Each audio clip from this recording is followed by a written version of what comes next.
Hello YouTube, welcome back to another Yassi Lab Guide. My name is Sir Foch, and today we're taking the Lamborghini Huracan EVO2 around Brands Hatch. Not Donington, we already did Donington. But just like Donington, another old school British circuit. Super narrow, super twisty, super dangerous. No runoffs, quite bumpy as well. Not quite as bad as Alton, but definitely more bumpy than Donington. So somewhere in the middle between Donington and Alton.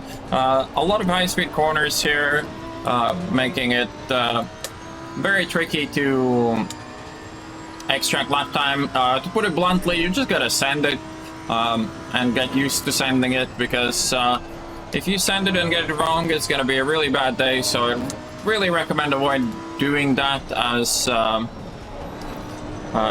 the mistakes here are very, very costly. It's very easy to hit some curve a bit wrong, like this one for instance, and go flying on the outside.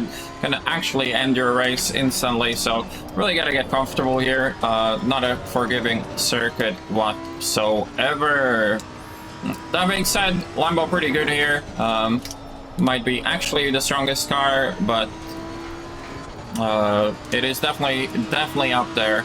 So let's talk about braking markers. So for turn 1, between 1 and a turn-in board, or 2 and a 1 board, the rubber line fades, and that's where we want to brake.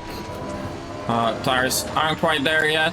Here we're braking before the big Brands Hatch banner on top. Careful on the exit, as the car does like to go around itself. Braking after the orange brake marker on the right fades out of view. Can keep it in third there. Here we're braking just after the brake marker, or the 1 board on the right.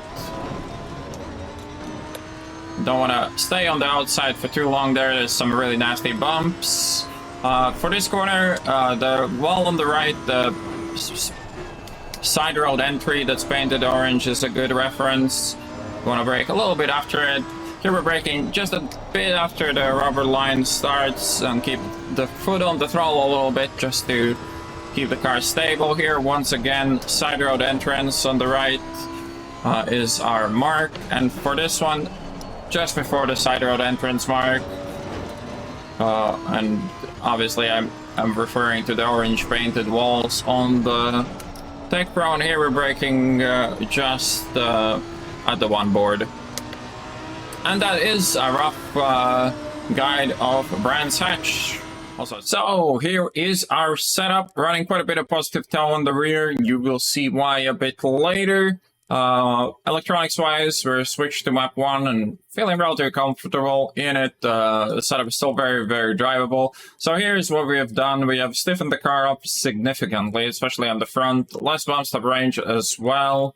Generally just a stiffer car. A lot of aero corners here. We do pay a bit of a price on the one big corner in sector 2, the left-hander uphill, a little bit lacking on traction. Damper is relatively standard though, but aero very aggressive once again. Just trading in some of that traction in the low speed for a good and nice rotation. Maybe a little bit too much. Maybe for a race I would go down a click or 2 on the rake, but for quality this works relatively well. There's definitely more pace in it than what we have on the hot lap. That being said though, let's go ahead and see the hot lap, and I'll see you on the next one.